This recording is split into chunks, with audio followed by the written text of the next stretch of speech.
आज करणार आहे आपण ढोबळी मिरची। पहिल्यांदा ह्याला पाणी ओतून धुवून घेते। ह्याला फवारणी ही केली असते, त्यामुळे धुवून झाली, आता चिरून घेते।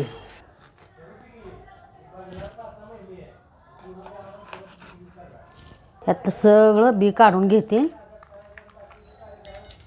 सगळ्या मिरच्या अशा चिरून घेते मी।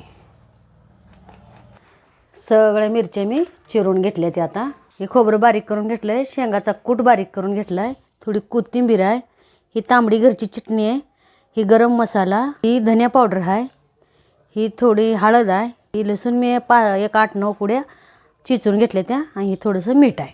हे सगळं एकत्र करून आता कालवून घेते। अगोदर सगळं कालवून घेते। हे असं घट्ट झालं, मग आता थोडा पाण्याचा शितडा देते, एवढं पाणी घालते। आता सगळं मी मळून घेतलंय, मिरची भरून घेते। सगळे अशाच भरून घेते। मोहरी टाकते, थोडी मोहरी तडतड करी, जिरी टाकते, भरलेली ढोबळी मिरची टाकते।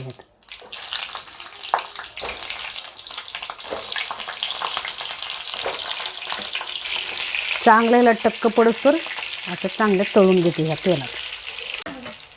ही सगळे असे मी तेलातनं उलटा पालता करून अशा मोहरेस्तोर भाजल्या त्या बघा। ही अशी मिरची भाजली ना खायला लय चांगली लागते। भरलेलं थोडं ही उरलंय सारण त्याचं ह्यात ओतून घेते।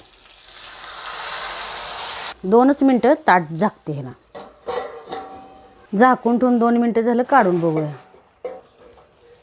मिरची खाण्यासाठी तयार झाली आपली।